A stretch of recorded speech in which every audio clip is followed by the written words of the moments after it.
How's it going, everybody? Today I have an article for you. This is from the New Yorker, not an establishment I normally think much about or pay much attention to. It's by a guy named Adam Gopnik, I believe is his name, and he's an asshole, but we'll get into that in a minute.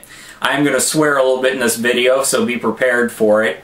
Anyways, I wouldn't expect much more for him because he writes for the New Yorker. However, what caught my eye about this whole article is a guy named Michael R. Wesser, aka Mike the Gun Guy.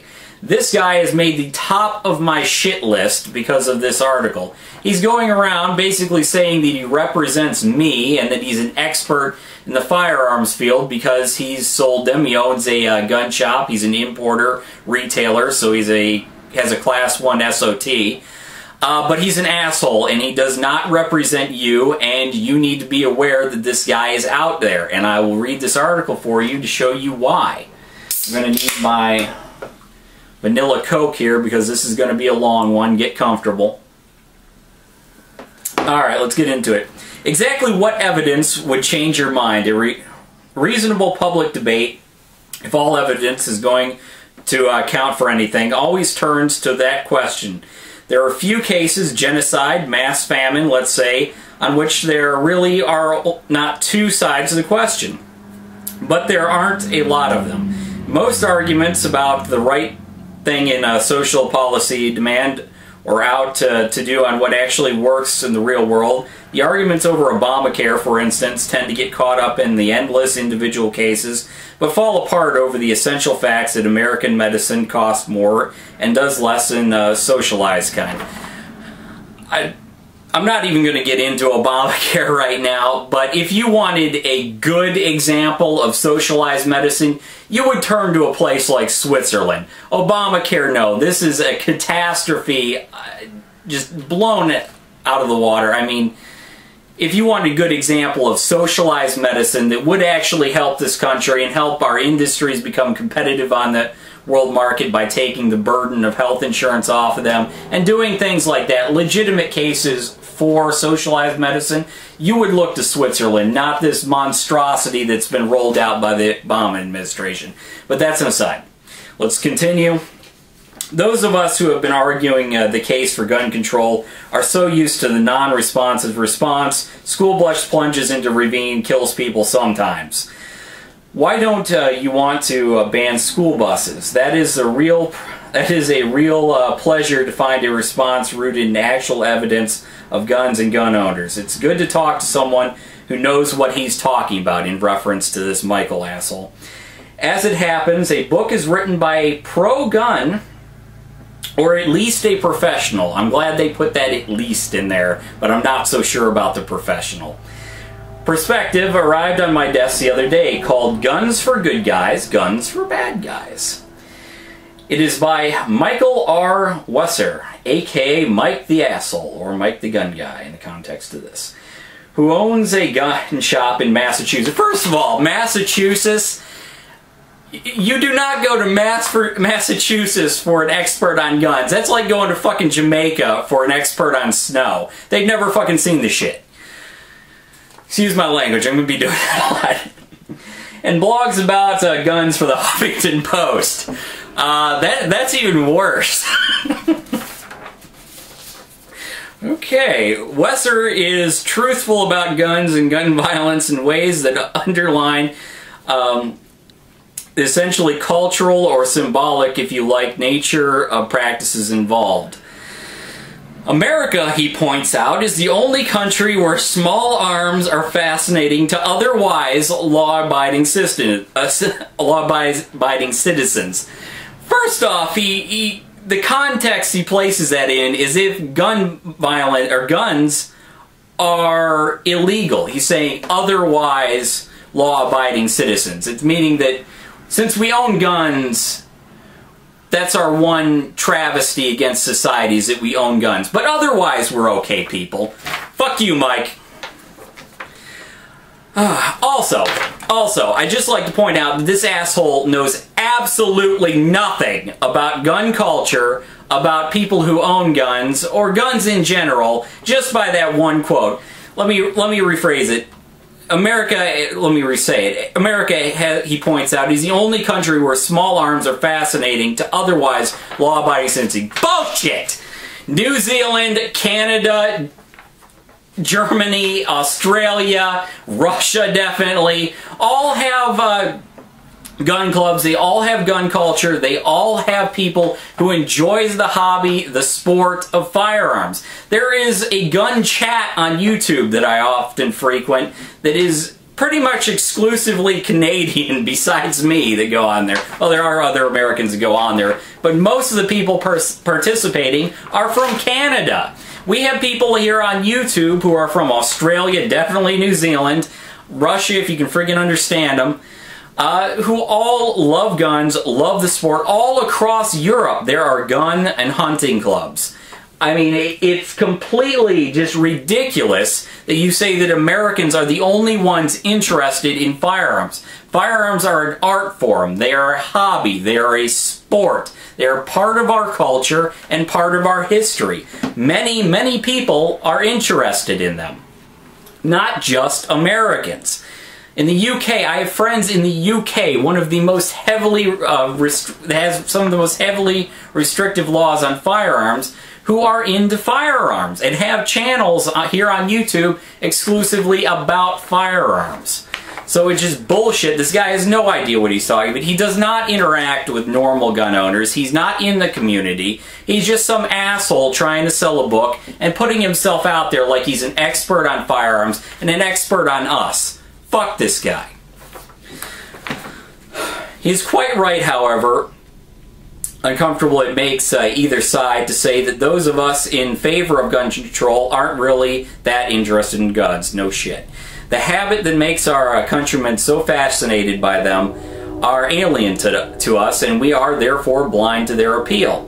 And he has many arresting things to say about how the actual gun trade happens.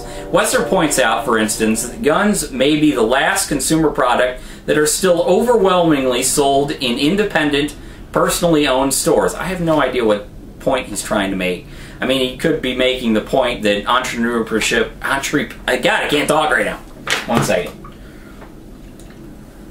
The entrepreneurial spirit of America is dead. That's a whole nother case. Has nothing to do with guns. Got tongue-tied there.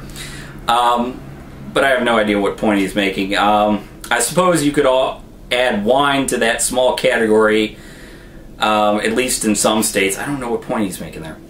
For all the lethal damage they do, guns are essentially a hobbyist enthusiasm. Hobbyist enthusiasm. And the hobbyist appetite for the next cool thing drives the market for which Wesser makes his living, as much as survivalist fears and apocalyptic nightmares. It's a hobby, yeah, no shit. We're always looking for a better rifle, a more accurate rifle. I personally like antiques, but there are some people out there and they make very good products. If they weren't making better products, then we wouldn't be buying their stuff and there wouldn't be a firearms industry. What is he talking? He wouldn't have a job. That's what he did. He made money off of us and then shit on us later in articles. He also makes the profound point that the appetite for black guns, in fact he calls them that, makes him an asshole, military-style weapons, is often driven by the new reality that ours is a highly militarized society, almost permanently at war. Well, we know where he sits on the political spectrum, in which soldiers never quite stop being soldiers. Troops are now that's a typo. Idealized as warriors, and the notion of a distinction between a nation at war and a nation at peace has disappeared, he writes. We've always had a large population of veterans. I mean, it's not like after World War II when a huge portion of the population is made out of veterans. I mean, I don't know what point he's trying to make, but it's just, it doesn't add up. We had more veterans after World War II, and they were just as enthused by firearms then as they are now. I don't understand his point here. Basically, he's saying that we shouldn't... I don't know what he's saying. I honestly don't know what he's saying here. We are not a militarized society. I mean, we're actually a very non-violent society. If you actually look at the numbers, we're less violent in terms of violent crimes in the UK, Canada, especially the UK, Canada, Australia's way up there actually, Germany, and many other countries. We're actually a very non-violent country. We do have a high homicide rate, which is currently at a 40-year low, along with their violent crime rate, but on a whole, we are a very non-violent people.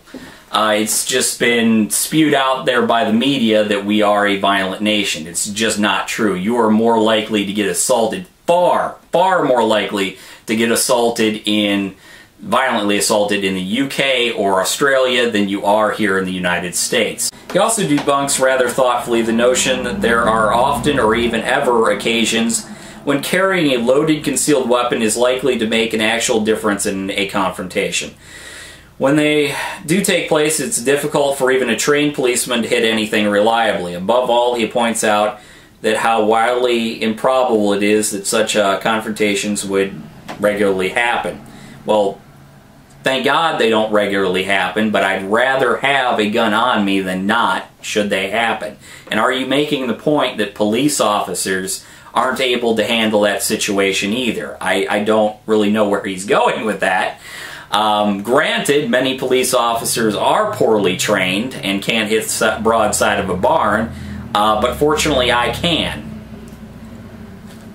We train drivers to drive cars safely because we know that if we don't drive properly, there's a good chance we could get killed every time we get behind the wheel of a car. But nobody really imagines that if they walk down the street without a gun, that is going to make much of a difference. Most people who aren't criminals but like to carry a gun simply enjoy the fact that they can do it. That it is there, that I can put my hand in my pocket and instead of wrapping my fingers around my keys, I can wrap it around my gun. Just his opinion. I mean, he doesn't have anything to back that up. We have many cases where having a gun on you could save your life.